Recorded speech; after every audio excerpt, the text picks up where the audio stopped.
Go. And welcome back to another podcast. We are live a day late, but we are live. No sugar, no cream. Back at it again. I am on another cruise. Tim is still back in the wonderful Nashville area, and we are here to fill your head full of information that will change the world, or not. And we'll go from there. But just having a good time on the cruise, cruising along. It's a little rocky today. In fact, you can probably notice that if you're looking at my camera. Like most of you are on Facebook. Please subscribe. Appreciate it if you like our page, and like it and share it with your friends so more people can see our wonderful faces. Yeah, you can kind of see that I'm rocking a little bit because I have what is it? One of those stabilizing things. I finally I bought something that I forget what they're called. So it stabilizes. The technical gimbal. They call them a gimbal. I got a gimbal too, and it has an app that works with it too. It's kind of cool. It will follow you wherever you walk. I'll show you. I want to see that when you get back because I might want to get one for myself. Yeah, it's great. Yeah, I got it off TikTok, which usually you can't get a gimbal for less than $100. So I think I got this one for Dude, I don't know if I'm ever going to buy stuff from the TikTok shop again. There's so much fraudulent stuff on there. I mean, have you run into fraudulent stuff? Yes, I have. Oh, really?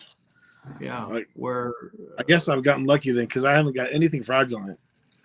I've had successful, things as well, but I'm. What freaks me out? Instagram. I always feel like I'm looking at fake stuff so much on Instagram. Maybe I'm combining the two, conflating the two in my mind. It might have been an Instagram. Yeah. Instagram might be where I had the fake stuff. So I might be conflating in my mind. What I like about Instagram is that you can support creators for one thing, and then you'd buy directly through them, and they get a commission.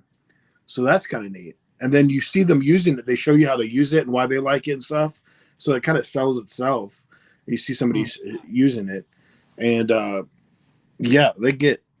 there's people making good livings right now off of TikTok. So I'd hate to see it go, but so how are things back in the old Nashville area there, sir? Well, I'm gonna. Should I sit down? Yeah, we had a. I don't know if I should say this on the podcast. Maybe I should tell you privately, but yeah, we had one of our partners get arrested, and he's in jail right now. So, yeah, that's not fun. Yeah. That's not cool. All right, well, maybe we should talk about that after. Okay. So we found he was doing drugs. We had no idea. How did he hit it so well? And they had he did it on text messages. I mean, if you're gonna buy drugs, you would think he wouldn't send text messaging. Nobody will miss it. Bring an 8-ball by the house and get your address. And I mean, that's not very smart. I thought he just wanted to play pool.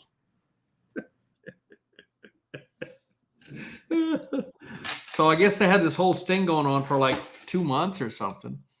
Oh my goodness. I mean, we had no idea, absolutely no idea. He functioning, I guess there's functioning alcoholics. I guess there are functioning drug addicts or drug users. For sure. Maybe, cocaine is an upper. So, they say you can tell a meth head, their house is impeccably clean. Have you ever heard that? Because it's an upper and cocaine is, I guess, I know nothing about that drug world. I know nothing about it. I am so innocent. I know nothing about the drug world, but it's going to be a little awkward if we hire a cleaning lady and we say only meth heads. I feel like plus and minuses. There's plus and minuses.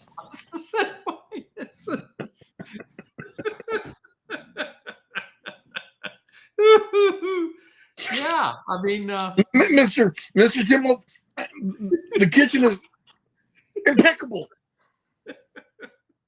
Well, I remember we were looking at buying a property, a 5-unit in Indiana, and one of the apartments was impeccably clean, and the woman was kind of fidgeting. She was there when we toured because the person who owned the apartment building was touring and had permission from some of the tenants to go visit, to go look at the apartments. And we went to this. It was on the second floor. I remember distinctly. We walked in, and the apartment was incredibly spotless. And the woman was there. She was kind of fidgeting as we walked out. My partner Jimmy, who's more aware of these things, he said she's on meth. I'm like, I had no idea. I'm so oblivious, you know. And so her apartment was probably one of the cleanest apartments I've ever seen. So there's evidence right there. I saw it firsthand. So, and I heard, fentanyl is a big thing now. Fentanyl, Oh my goodness. Tiny little speck of fentanyl can kill you. I don't understand why people literally choose to even take it. I mean, mostly it's laced with stuff. But here's the thing. Here's the thing about fentanyl, as I understand it. Again, speak to me, Dr. Wolf. So the reason fentanyl is being used, okay, cocaine, you have to grow a plant, right? You have to grow a coca leaf. No, I think it's called coca leaf, right? Marijuana. It's not a leaf. Or is it a leaf? It's a poppy plant. I think so.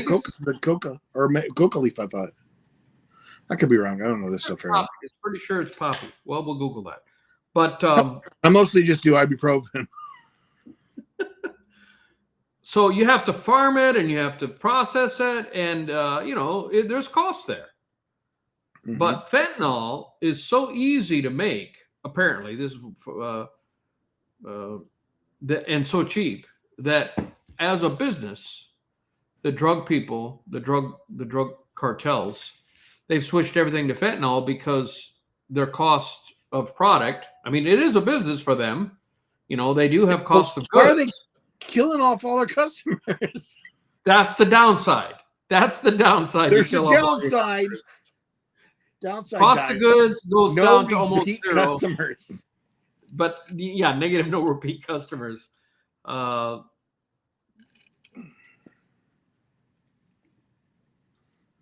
Cocaine. If you're looking at the screen, if anybody's looking at the screen, they can see how it just tilted because the ship tilted and it's trying to keep it even. Yeah, we're rocking pretty good. I guess it's supposed to chill out later today, but yeah, here's a picture of a guy holding the plant. I don't know if you can see that. I just Googled that. I mean, that's DEA. That's from the DEA. Apparently, that is a poppy plant. Derivatives include morphine, codeine, heroin, and oxycodone. Wow, the DEA has sure changed up their uniform. Huh. But, you have to farm it. Farming has a cost. You have to plant it. You have to farm it. You have to process it. But fentanyl is apparently infinitesimally less expensive. And so the cost of goods is like, if it was 100 before, now it's 0.1. Or I'm making up that number. But, I mean, just unbelievably. And so they're selling their product for the same price. And their cost of goods is so low that they're minting money. And so what I heard is that now, let's see, how did he say it? If you're buying cocaine, and again, I know nothing about that world. And in fact, I've been with friends and like this woman, he said that person was high. And I'm like, really? I'm oblivious. I don't see it. I don't know it. I've never been around it. Anyway. Yeah, when we're at home and there's an 8-ball involved, we're literally playing pool. Yeah. We have a pool table there. We need to play more pool when you get back, by the way. I know we do. Anyway, so what I was told is that if someone is buying cocaine, they're probably buying meth today. And if they're buying meth, they're probably buying fentanyl. So what is considered cocaine is just meth. Because I guess it looks the same. I have no. I mean, I didn't even know. I mean, what does meth look like? I guess I know cocaine is a white powder because I was around in the 80s and I remember the closest I came to it. I was in upstate New York and I went into the bathroom in a bar and there was some lines of Coke on top of the cigarette machine. And I was like, I was so freaked out about it. Because I'd never been that close to the actual drug. What does this mean? I don't want to be near this. I don't want to be arrested. Whatever. I was that would check me out. Walking into a place and see just some lines. Yeah, that would. Yeah, and I think that's. I don't know if somebody was doing it or there was somebody in the bathroom. I don't remember. And there was a cigarette machine. That's all different times. Cigarette machines. They're not as common. People don't smoke like they used to. So there's another indicator. Definitely not in the U.S. What's that? What was that? Definitely not in the U.S. It wasn't in the men's room. It was just outside the men's room, I think, come to think of it. Was it when we were in Turkey, or not Turkey, but just Turkey? Well, when we were overseas, in Europe, there was a lot more smoking, wasn't there? Oh, yeah. They smoke so much more in Europe. So much more. And there's different parts, like Madison. This is where our businesses are in Madison, Indiana. And when I go up there, I'm amazed. They smoke. There's so much more smoking going on there. And I look, I'm all in disarray. I should have had my hat. But anyway, look at mine. Anyhow, I noticed there's so much more smoking. And I remember I thought I was back in the 70s because there's a pickup truck driving by downtown and the windows are down. It's summer and two young women are in the pickup truck, one on either side. And what they're doing is they've got their hand hanging out of the window with the cigarette in the hand. So the driver's side is our left hand and the other one is the passenger side's the right hand. And they're like, we're cool. We're smoking. And I'm like, man, I haven't seen that since, that's something, because other than Madison, Indiana, as far as I know in the U.S., people not that common. I mean, you're lucky you find one young person smoking, let alone two in the same vehicle. So right. But Europe, no doubt, much, much higher level of smoking than in the U.S. based on empirical evidence, for sure. Yeah, I mean, and still in a lot of those countries, I think they put like those gross ads on there, or like gross warnings of people with lung cancer, like on the package. Well, packages. If you're nicotine is addicting. I mean, it's you're physically addicted to it. You try to, like you try to lose weight, which I'm trying to restrict my calorie intake. I want when I get on that boat, December, whatever it is. I'm the first time. Now you'll be back, but when I get on those, my goal. I want your brother and my sister, my brother-in-law. I go, who is this? I'm like, I mean, you're looking great, man. I mean, thank you. Well, I'm working on it anyway. So I'm working on it. But anyway, so food, it's hard to constrict, to restrict eating food is what I'm trying to say. But it's not addictive. Food is not addictive. I don't care what people say. It's not physically addictive. Nicotine is. It's physically addictive. It's a whole different level. I mean, your body has to have it. Food, we want it because it tastes good, but it's not addicting. There's by definition, and drugs are addicting as well, I guess. Heroin, for example, all of those. Yeah, you do it once and like you're hooked. So I was like, I've smoked some cigarettes just like casually with friends. And I was like, I never found anything addictive about it, of course. But like, I mean, you probably have to get into it. But I think you're right. Heroin one time and you're addicted. It's possible. Yeah. It's nasty, nasty. Oddly enough, for the most part, I mean, I really don't have much of an addictive personality. I get bored with things pretty easily. Like. Yeah, that people have addictive personalities. That's a big that is a thing. It's a small percentage of people who have addictive personalities. So it hits. That would be interesting to look up. What is the percentage of people that have addictive personalities? None. Let's Google that. That's interesting. And so I'll just get into a little bit of talk about cruise a little bit. Update everybody. Yeah, please do. It is day 2. I was totally confused about what day it was. I was thinking you said, "Hey, podcast time." We were supposed to do it on Tuesdays, and today's Wednesday, of course. And I thought yesterday was Monday. I was just thrown off, and the hour change is a kind of a trip, anyways. But so we do have some regulars who were waiting. Yes. And, so I apologize. Randy, please. You're on this one.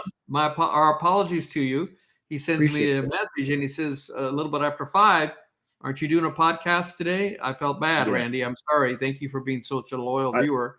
It's my fault. Appreciate It it. is your fault. It is my fault. It's my fault. I'm a horrible person. No, you're not. No, you're not. But you're I'm on a cruise. so So it's hard. dedicated to you no were- sugar, no cream. So that was so you're 2 hours ahead. What time is it there now? Yes, 2 hours. At one point, we had pushed it 3 hours ahead. We had to change our clocks forward another hour, then we pushed it back. But right now, I am 2 hours ahead of you, behind you. Behind, correct. Five. It's 5:15. 5:13. It's 3:15 there. Yes. Yes, sir. So we started the new the new cruise. We're headed to Hawaii yesterday. It was day one. What was your changeover? What port was your changeover? In Seattle. We just where we started. Easy peasy yesterday morning. We didn't have to get off the ship. They just checked us in, checked us out. It was a little odd even. They didn't even look at our passports, so I don't know what was up with that. That was a little weird. Seattle's a little chill. Nice. So did you yeah, so you didn't even explore Seattle because you were still on the ship, right? Oh, but we had been here like 3 days before, so remember we went. That's right. You went to the Needle and the Needle, you went to Mount Rainier. Yeah, you did a bunch of fun stuff. The trip to Mount Rainier started early in the morning, the 2 days before the cruise, and that was amazing. We were like started like at 6. We had to be there like at 6:30, and it was funny because the guy that was he looked like Tim Green. If anybody knows who Tim Green was, Tom Green, the comedian, had a show, Tom Green Show in the 90s. But his energy was hilarious. Like he was so upbeat, and it's like we're all like half asleep, and like it's 6 o'clock in the morning, and we drove 2 hours. And he's given us all kinds of information and stuff, and it was amazing seeing the mountain was amazing. Oh my gosh, it's crazy. Just like there's like no protection in a lot of places. You could just one jerk and we're all dead of him with the wheel. One jerk of the wheel and we're all going into it. Yeah, we were going around the edges. The mountain was amazing. You see the snow in areas, see the snow tops, the spots. We saw it looked like a baby, maybe a little bit older, a bear ran across about 50 feet in front of us and then took off up this rocky cliff spot. And he went so quick we couldn't even grab our phones fast enough to catch a picture of it. He went so fast. So that was fun. On TikTok and whatnot, I see a lot of videos of bears. And I know the personalities are different between the black bear and the brown bear and the grizzly. Grizzlies are aggressive. And I don't remember one of them is really chill. In some of these videos, these bears seem like oversized dogs. They just seem so funny. Yeah. Some of the videos that I've seen. Yeah. Oh my gosh. The best videos is where the bear like waves. He just or somebody throws something and he catches it. Like, thanks. I know it. Bye, guys. Hope you find your dad. Yeah. Name that movie. Name the movie that's from. I don't know. Tell me. That is from. We had. It's funny that I say that because we had a discussion. Dangle had the movie wrong. He thought it was from one movie and it's from another. It's from Elf. It's from Elf. When Elf is leaving the North Pole, the Will Ferrell says it. No, the sea creature comes out because Will Ferrell's looking for his dad. The sea creature comes out and says, "I hope you find your dad." It's like a sea creature with like a horn or something. I forgot what they're called. Well, it says was it also the voice of the narwhal? Narwhal, yes, it's a narwhal. Yes. He says, "Hope you find your dad." That was a quick search. Oh, by the way, were you able to find the percentage 16%. Of people? It didn't say what percent have addictive personalities, but According to the 2023 United States National Survey on Drug Use and Health, 16.7% of Americans aged 12 years and older battle substance use disorder in the last year. Okay, just even substance. 16%. So, is it possible to have an addictive personality? I mean, I would say if you have the substance abuse issue, that there's a good chance that you have an addiction issue. Well, hold on a second. But it says within the field of substance abuse, it is now widely admitted that the addictive personality does not exist. So now they're saying that there is no such thing as an addictive. Oh my God! In 2 years, they'll change that.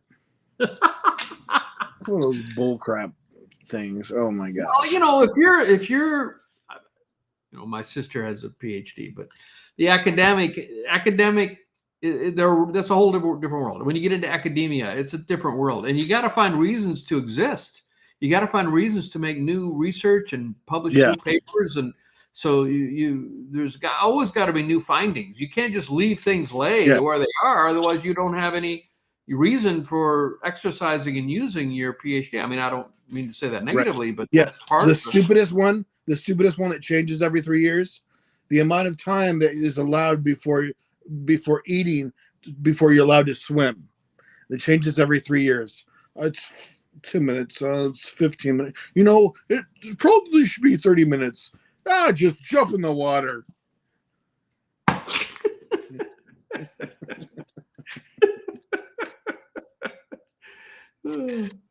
Okay, so how long does it take for the boat to get from Seattle to Hawaii? That's on 3 days at least, probably 4 days. Okay. So we have 3 days at sea, I think. So is that the first? Yeah. So I think it's about 4 days. It takes about 4 days, I think. Yeah. And then where do you dock? Do you dock in Honolulu, or where's the dock? I don't even know the stops. I mean, I could. I don't want to. It would black the screen if I look at something else on my phone. So I don't even want to. Yeah, I don't even know what the stops are. Do you know how many stops you have? It's got to be at least 3 or 4, I would think. Mm-hmm. So that's not more. Probably more. Really, I've been to Hawaii, but I've never really. So my bad as far as sea days to. So my idea is. What's that? The last time I was in Hawaii, I think it scarred me, and I've never gone back. So I was really? young. Yeah, you've never even told me. I didn't even know that you had been to Hawaii. So I was in my 20s and late 20s, and I got in this job with DuPont where I traveled to Asia all the time. That's when I started doing all my business travel. I was responsible for selling engineering plastics to the footwear industry. And so I was calling on Nike and Reebok and New Balance and all the brands. And I was traveling the world, going to these. I mean, what an opportunity it was for a guy in his late 20s, going all around the world, traveling. And so at that time, the shoes were being made in Taiwan and Korea primarily. And now they're being made. Although I did, Busan, Korea, South Korea was a big one. And I did see an article about they're still making shoes there. Somebody had a whole container hijacked, and they were coming from Busan. Anyway, there's a lot of fraud in the industry. And this company, small company, and this container was like all they had, and they had these promotions going that they were going to sell these sandals or some kind of sandal and special kind of design, and they were all excited about it.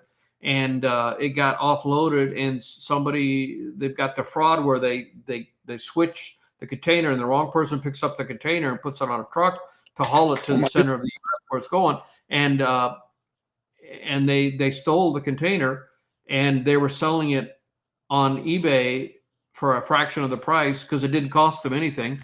And this company almost went bankrupt, and they reported it, and they said there's almost no enforcement of that. And there's also the insurance will only pay you the price for what it cost. But that's not what you lost. You lost the opportunity to sell that. You made all this promotion. Yeah. There's a lot of cost involved. So it could put a small company under if all you get back is the cost of the product, maybe 1 year later. The markup is you're probably selling it for at least double of what it cost you to make it, because you got all the costs of design and promotion and all that. Anyway, that's an aside. So I was coming back from Asia, and at the time, my friend, his wife, had a pen pal in Hawaii, and she said, "Oh, you should stop in Hawaii and see my pen pal." And I'm like, "Okay, sure." Yeah. Did I tell you the story? No. But that just seems that would put you in a kind of weird situation. It's not your pen Well, pal. I mean, I was here for it. I mean, I'm an easygoing guy. Adventure. Yeah. So I don't remember, did I rent a car or whatever? And there's a lot of Japanese Americans living there, or even Japanese nationals. And this was a Japanese family.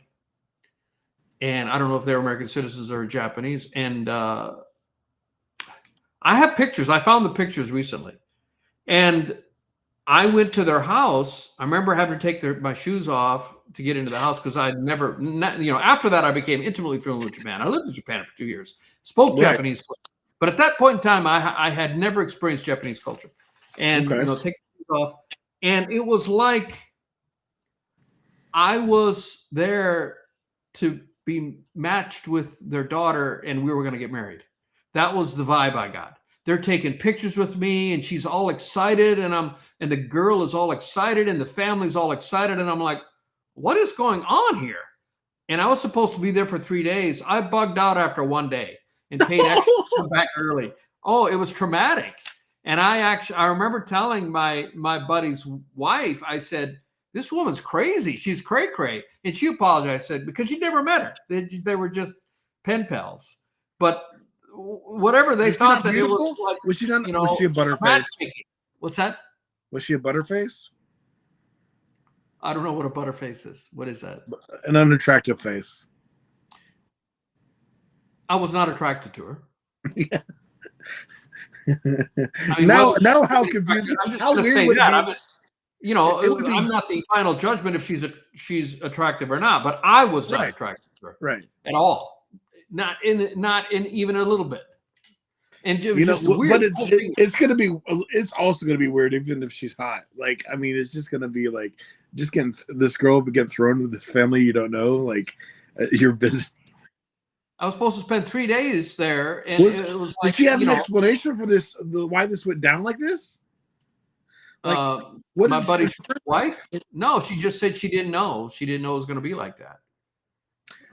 So, what was there a comment to the pen pal about how it went? Like,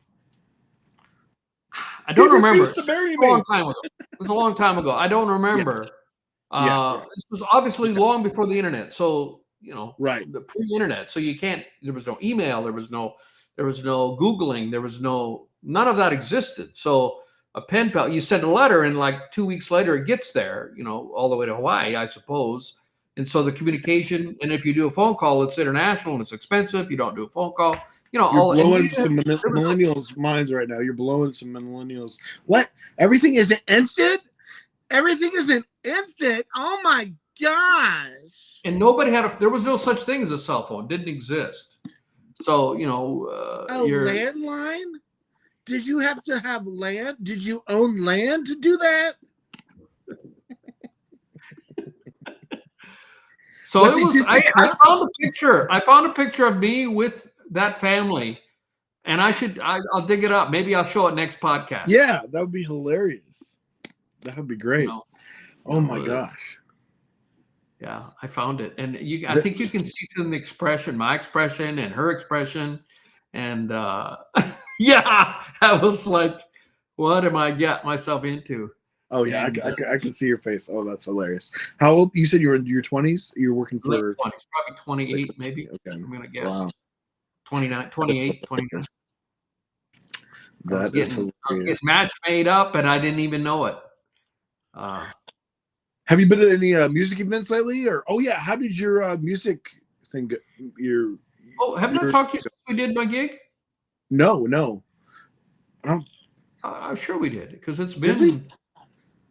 I thought we talked last. Didn't we do our last podcast? Didn't we talk? It went well. It went quite well. Wait, what is today? Jimmy was there. It was on the 13th. Today is the 23rd. 5th. We must So do. the last one would have been the 18th. Well, the last one we did would have been about the 17th. It was like a few days after. I guess I slept since then. Yeah, so it went really well. I mean, I had a new. What's that? My apologies. No worries. We had to have talked about it, unless we just We did. We did. We did talk about it. We So did. what we're doing, and by the way, here's some new news. So my new song Stephanie came out. We talked about that. Stephanie. And yes, and you're gonna get that song you never stuff. know, you never know how songs. Everybody go watch it on Spotify. Yeah, Spotify, whatever your favorite streaming channel, and you never know how a song's going to do. In fact, I remember one industry guy says you'll never know a hit song. For God's sakes, the Monster Mash went to #1. You ever hear the Monster Mash, the Halloween song? Dude, the Monster Mash. Yeah, it went to #1. It's like a goofy, weird song. Anyway, so his idea was this industry professional. He said, you never know what's going to be a hit. And so, but I thought that this song was good. And so I put it out and I made some reels of it. And one reel of the verse where let's go to Saratoga and watch the horses race, win or lose, I'm still winning as long as I can see your face. That's I did the entire. Now I want to go to Saratoga. Is there a lot of horse races there? Yeah, they have some of the big horse races in, I think it's in August, I do believe. Anyway, that reel, organically, no promotion, I mean, no advertising, is over 21,000 views. For me, that's blowing up. My average reel on Instagram gets 500 to 1,500. This is awesome, 21,000 so far. Now, the other reels of the song are back to the norm, but that particular part of the song. So here we go. So I posted how many reels? 1, 2, 3, 4, 5. Looks like there's 5 reels.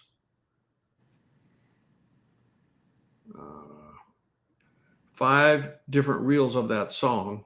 And here are the views. Well, the first one was 6,600. That's good. The next one was 1,200. Then the one I'm telling you about is 21.7K. And then the last two, 812 and 525. So, it's all over the map. But I thank every single person who watched, even the one that only got 525. But 21,700, that's a huge win for me. In my world, that's going viral for me. No, it's awesome. Yeah, it's great. But it's awesome, Tim. Sweet. Yeah, thank you. Tim Wolf, back at it again. Yes. Back and at it again. Song. I got another song coming out this Friday, and it's called Curse of the Silent Muse. And it's a tongue-in-cheek about writer's block. I mean, I don't believe, it's about the muse. The song talks about, where's my muse? You've left me. Did I insult you? Did I make you cry? Why have you left me? I can't write. Blank white pages looking back at me. It's a whimsical. It's tongue in cheek, because actually I really don't feel that I struggle from writer's block. I've got so many ideas, unless the writer's block is concerning finishing the song. So Rick Rubin is one of the greatest producers. He's produced so many artists. If you've heard of him as a producer, he looks kind of like Santa Claus. He's got a big white, and his hair is white now. Big white beard. He came out with a book called The Art of How to Be an Artist, Art of Being, or something like that. I don't remember the name of the book, but he talked about there's 4 when you're creating art. There's 4 stages. And it could be music art, could be a book, could be a poem, could be a short story, could be visual art. The first one is the seed, the idea. Then there's the exploration of the idea. How are we going to flesh out this idea? And the third one is crafting it. That's where you take the ideas and the experimentation of it, and you actually bring it into a form.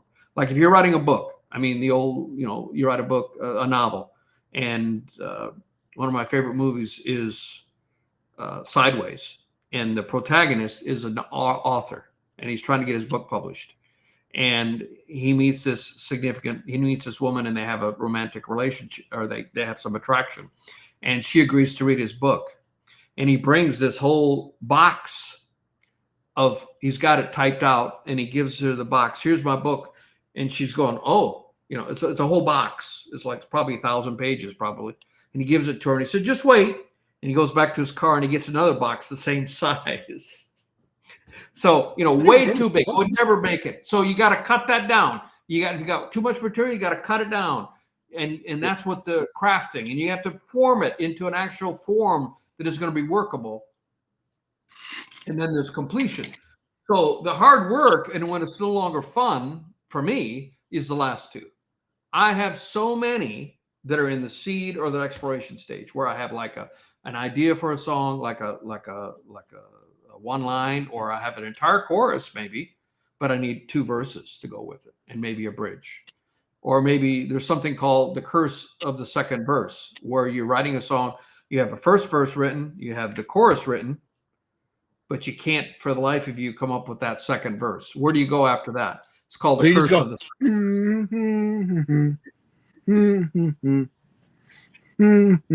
Yeah. Hey, Jimmy and I were talking. Do you know the song?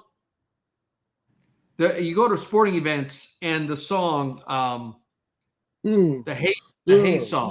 What is it good for? Absolutely nothing.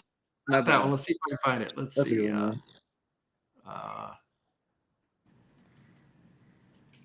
Which I'm pumped. After this next cruise, I'm going to.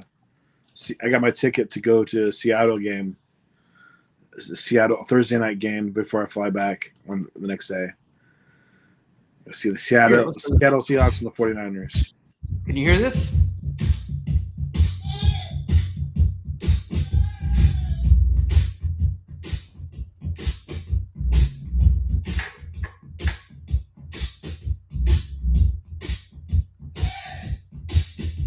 It's called Rock and Roll Part 2.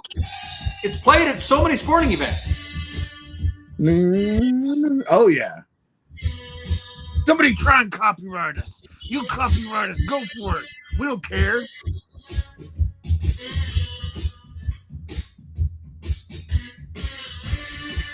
Let it roll.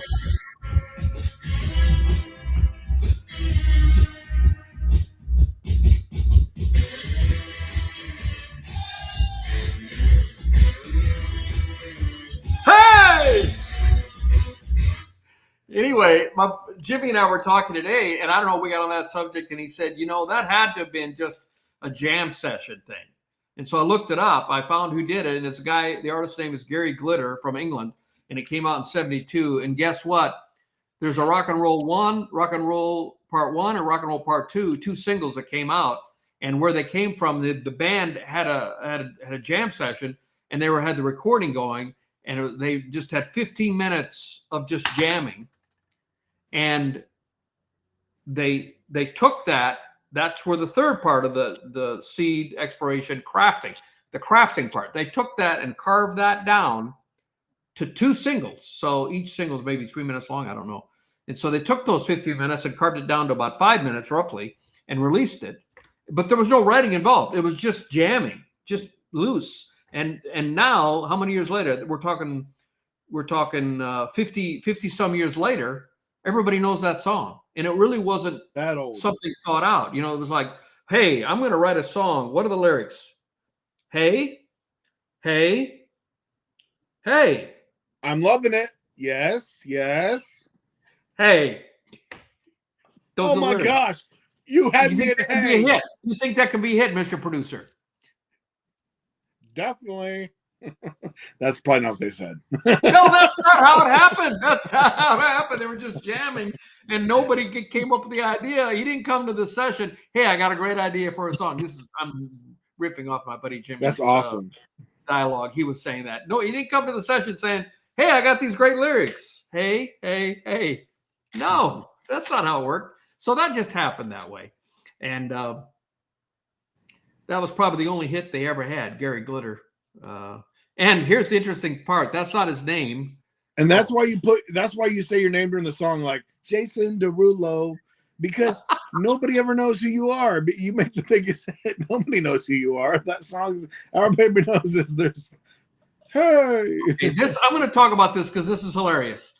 The guy's name is Paul Francis Gadd, and he wanted to come up with an artist's name. He was part of the glam movement, so he wanted to come up with a name. And so he says, I need to have, alliteration is where you take the first letter of the words and you that's what alliteration is, like Gary Glitter, GG. So he, see if I can find this because I was reading this. It was so funny. How he came up with the name. He was coming up with he was just consciously going through different alliterations through the entire alphabet and some of the other names that he had. See if I can find it. Let's see.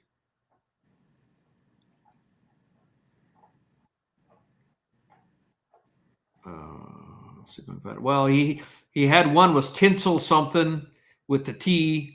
Some are just really goofy names that he came up with, and he ended up with Gary Glitter. And that was during the glam rock era. The early 90s or early 70s, glam rock was a big thing. So.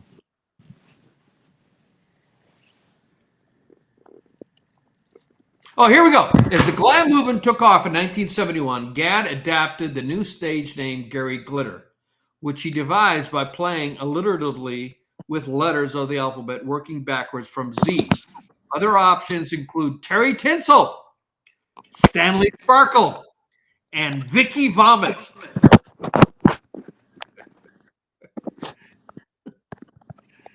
Do you think he picked the right one?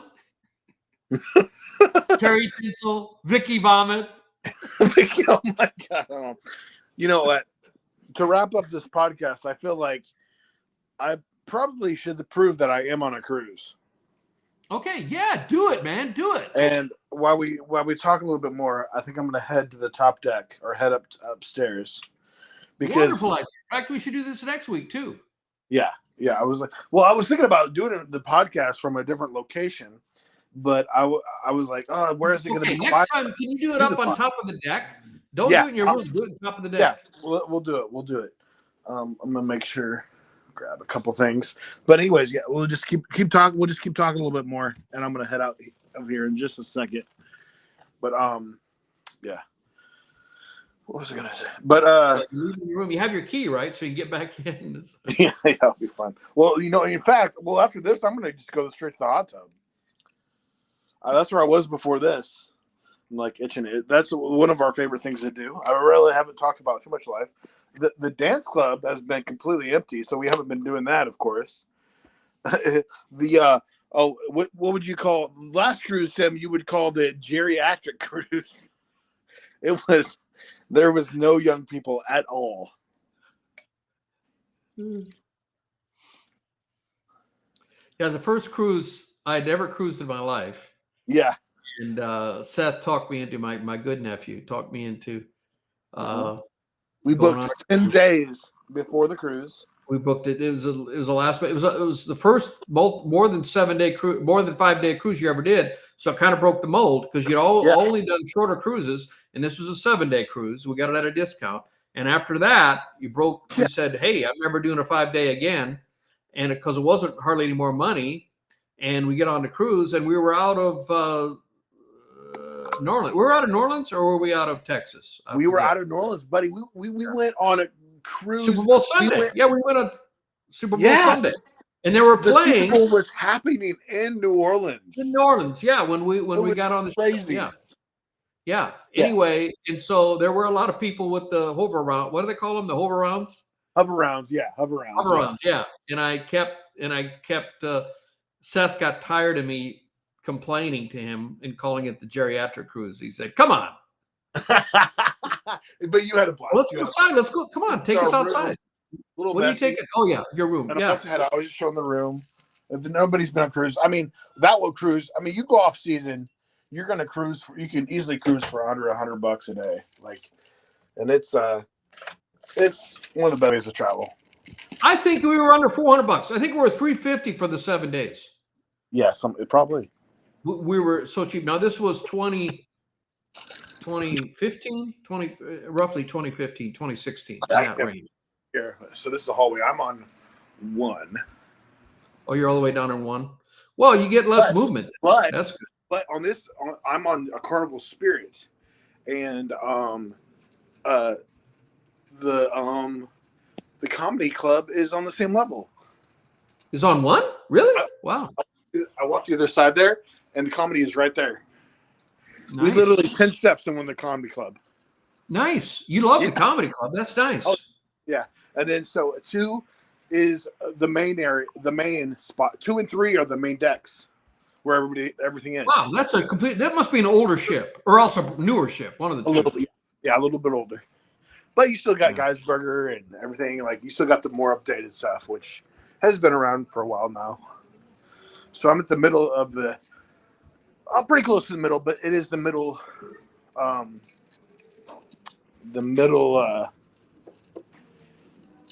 elevators. And I think Daniel's still in the hot tub too.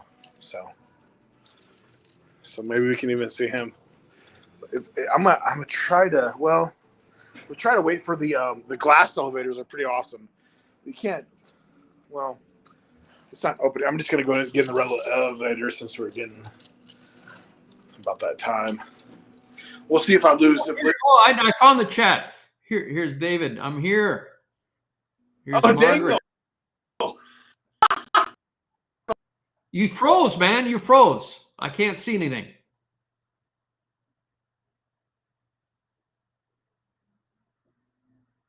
You froze. You froze, buddy. Hello?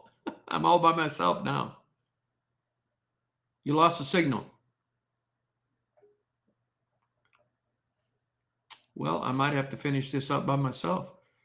Margaret, thank you for being here, and David, appreciate you guys. I didn't check the chat till just now, so my apologies for that.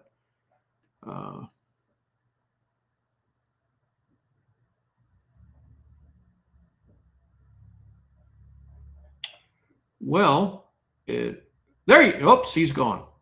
He might come back though. Let's see. I'll wait a bit.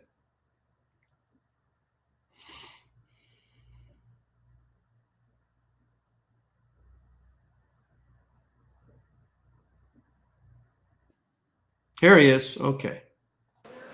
Oh, good. Hey, there you are. Nice. All right. Awesome. Did you see Daniel? I heard you call out Daniel, but where is he? He's probably in the middle. Did he say where he was? No, I lost you just as, where was he? He commented, didn't he? I think he's probably. There's no, I don't see any comments. I thought I saw a comment from him. Not from Daniel. No. David, but not Daniel, not your. Okay. That was David. Okay. Oh, I missed. Okay, I understand what you. Okay, you missed. Kind of a missed signals there. So there you are on the top deck, right? Nice. Lido, the main deck. Or okay, yeah. Well, there's decks higher, but it's the. That's where all the pools are. That's the hot tub we've been hanging out in. Nice, beautiful. Yeah. Yeah, and Daniel is not around. I don't know where he is. So, but yeah. All right, you want to wrap it up, buddy? Let's do it, man. Yeah. So that's here. You say I approved this time. I am on a cruise. I've just been in the room. People are like, "You sure he's on a cruise?" I'm just awesome. Like in the house. But anyways, guys, thanks for watching. Another podcast, episode number 12. Number 12. Hey, yes. We're on fire. We're on fire. Loving it. We are on fire. Yes. Thanks for watching. Thanks for listening. And please like and share with your friends.